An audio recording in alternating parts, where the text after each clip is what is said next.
Do you like to travel as a group? Is Alaska on your bucket list this year? If so, join me as we discover escorted cruises and cruise tours to Alaska. And as always, if you enjoy this video, like, subscribe, and ring the bell to get notified each time we post new content. Joining me today are Dick Knoll and Tim Hirsch. Dick is president and owner of Cruise Holidays of Topeka, and Tim is one of their top flight travel advisors specializing in escorted cruises and cruise tours. Located in Topeka, Kansas, this industry award-winning travel agency has long been recognized for their local community service, in addition to meeting and serving the needs of their satisfied customers in Kansas and across the country since 2009. Hello, gentlemen. Welcome to RTE Travel Talk. Thanks for having us, Ken. It's great to see you again. Good to see you, Ken. Great to be Been with a long time. Great to have you with us, guys. So, one of the outstanding questions that we get from our viewers and listeners all the time on RTE Travel Talk is about Alaska, and in particular, cruises to Alaska. Now, I know that your agency specializes in group cruises and cruise tours. So I thought I would kind of throw the floor open to you folks to give us a little bit more information on Alaska cruises and Alaska cruise tours. Well, we book a lot of Alaska here, and I don't know what it is, but I think people from Kansas enjoy Alaska, and we like to travel in groups. So we've been very successful at this, and every year we have 3 or 4, 5 different groups, at least 1 or 2 that are escorted, and we've had great success with this and great reviews when we're done. It's because Alaska is such a great destination. There's so many things to do and so many ways to see it that the traveling public often comes to a travel agency to talk about Alaska. So, Tim, what is it that makes Alaska such a popular destination, do you think? Well, it has to be the scenery. It has to be the wildlife. It's the just putting yourself in nature in a way that you're not able to experience that any place else really in the continental United States. And going on a cruise, you get the best of both worlds of unpacking once, and you get to go to all these different destinations and experience all these cruise ports, and also you get to experience, the safety of knowing you're doing it with a cruise line that has been going to Alaska for over 75 years. On that note, Alaska, what are the most popular cruise lines that sell to Alaska, or does it or is it dependent on the individual person that wants to go?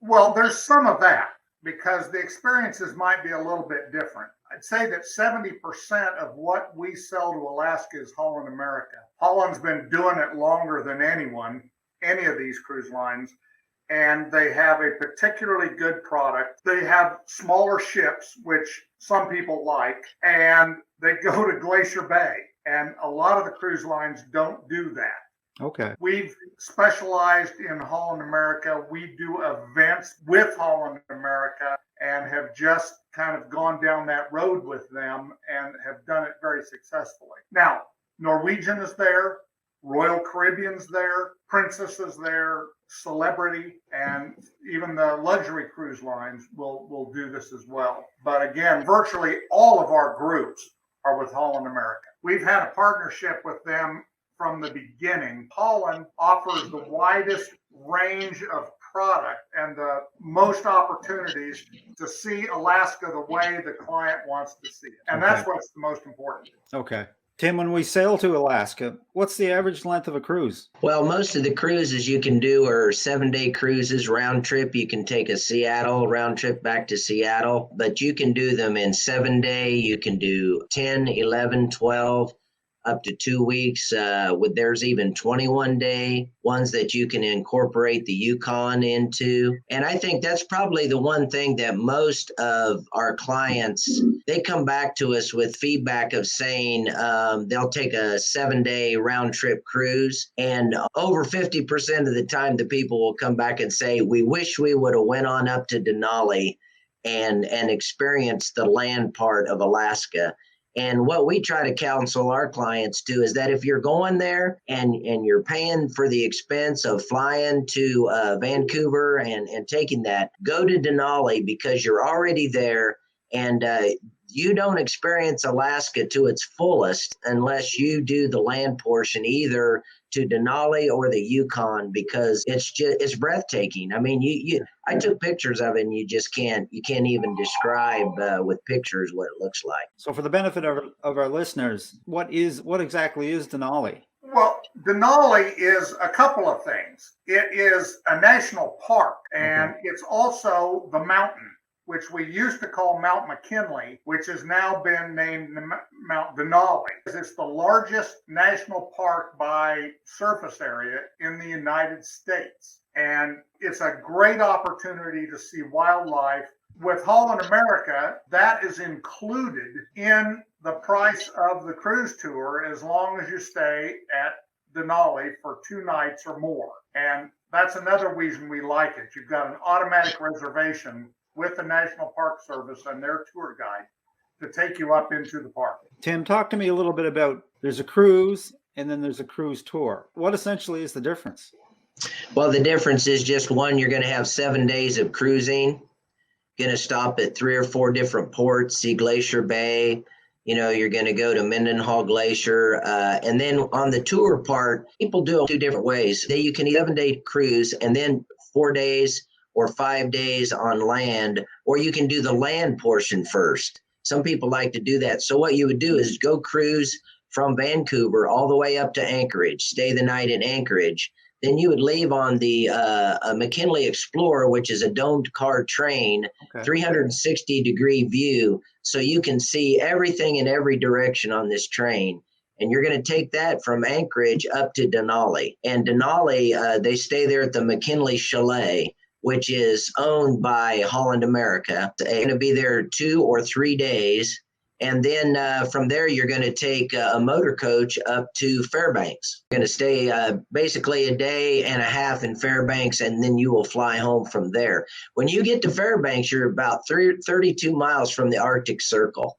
So there's only 4% of the people ever make it to the Arctic Circle in their lifetime.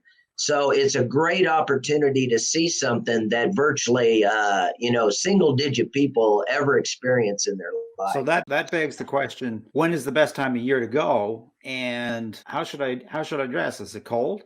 Like if we're that close to the Arctic Circle? Well, first of all, you want to go to Alaska in the summertime and maybe on the shoulders in the spring and the fall. But just remembering, because you're so far north, that season is shorter.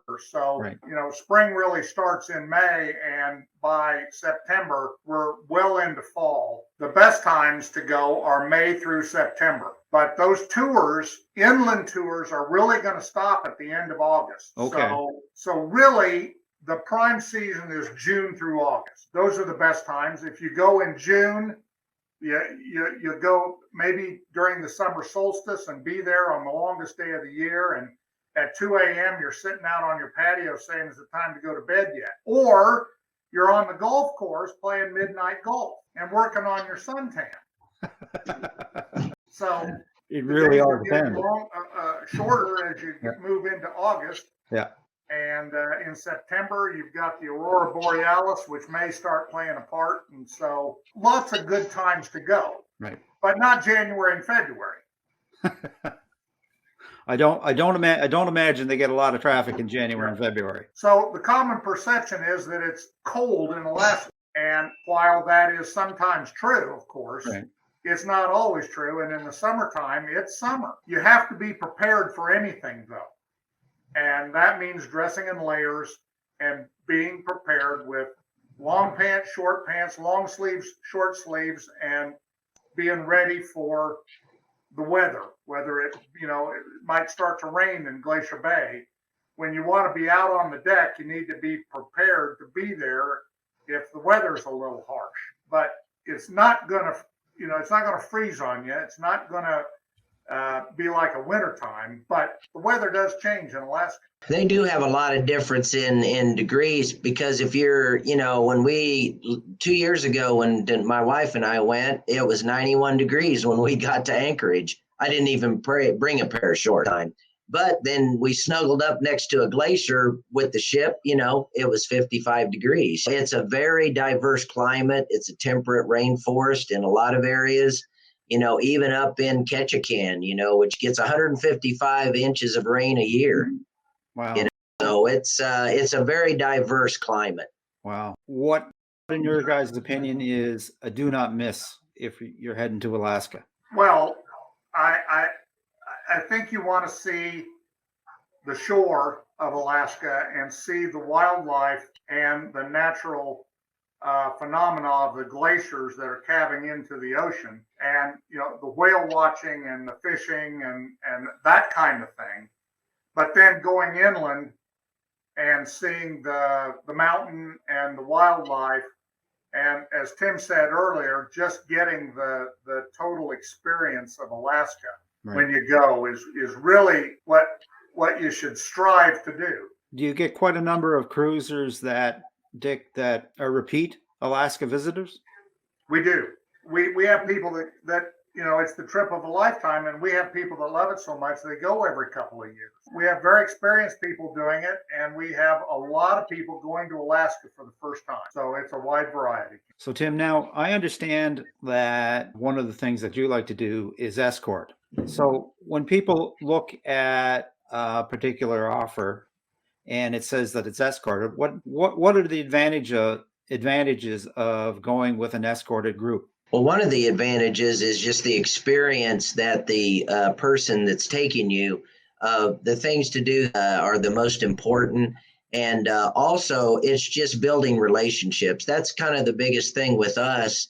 When we build our groups, a lot of these people have been going on trips together for years.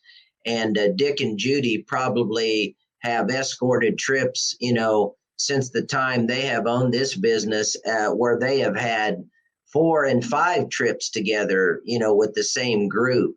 I think people see a lot of safety in going with a group. They know the transfers are going to be taken care of. They know that the room, if there's problems along the way, you've got somebody there as an advocate. And but I think the biggest thing is the camaraderie. I have a big group that's going down to Cancun that started out, it went to 14, then it went to 26, and then it went to 32. And now this group leaving February 8th, there's 42 going in this group. And it just continues to grow every year because they build relationships. They like to travel together, and it's a different experience when you can say this dozen people, hey, let's go to whale watching, or let's go to the lumberjack show, or let's go, see Mendenhall Glacier. And so even though you're with a big group, they will, kind of branch off into these mini groups where they get to know each other. Occasion this to other locations different times of the year after that. So the experience with the group is just something that people really enjoy. In terms of groups, do you folks have anything on the go right now for Alaska? What's in the mill at Cruise Holidays of Topeka?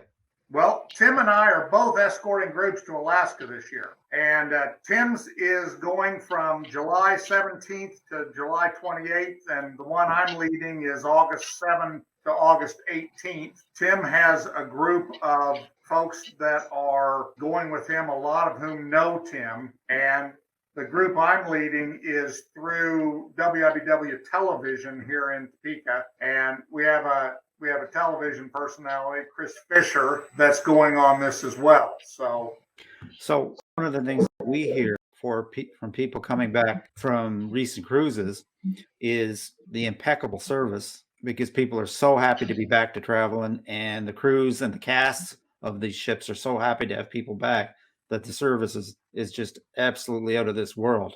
And it's a great experience.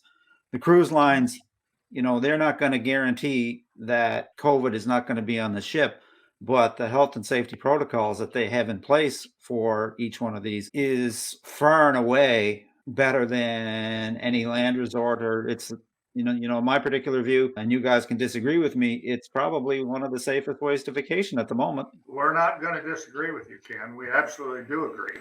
Yeah. And the cruise industry has invested literally billions of dollars into retrofitting these ships to have cabins that have only air, coming fresh air into them. They got ICU, units on every ship. They got a full medical staff. Yeah. You know, they've done all the protocols that the WHO and CDC has asked them to do. Matter of fact, the cruise industry has been so meticulous about doing that. The CDC dropped any requirements for the cruise industry the 21st of January. They let expire the conditional sailing orders. So, and that is only because the cruise lines have proven, you know, to the health organizations that they are mitigating anything that comes along. Their track record has earned them the right to say, okay, we know you guys are going to do it right. Sounds great. Really informative.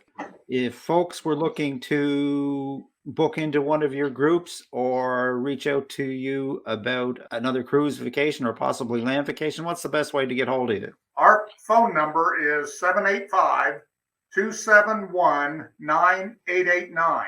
And we can be raised at cruiseexcel.com. We'll be happy to put a flyer and sign up sheet on any of these groups into the mail or email, which would be even faster.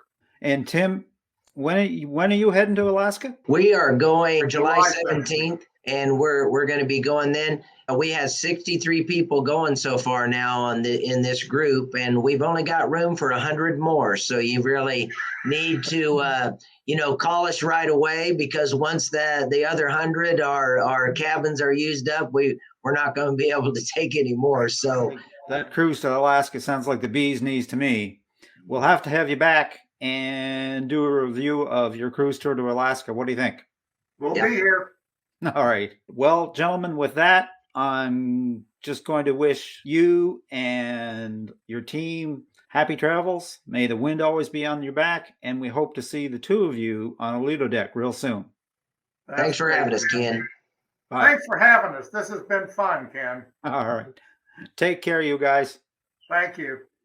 And that about wraps things up for today, folks. A very special thanks to my guests, Tim Hirsch and Dick Knoll of Cruise Holidays of Topeka. If you would like more information about one of the great vacations that Cruise Holidays of Topeka has, I will leave their contact information in the description. If you'd like to reach us, send an email to questions@realtravelexperts.com, visit our website, realtravelexperts.com, or simply leave us a comment. We always respond. And as always, folks, if you enjoyed this content, a like, subscribe, and a ring of the bell is certainly appreciated and helps us to spread the word. So until next time, happy travels.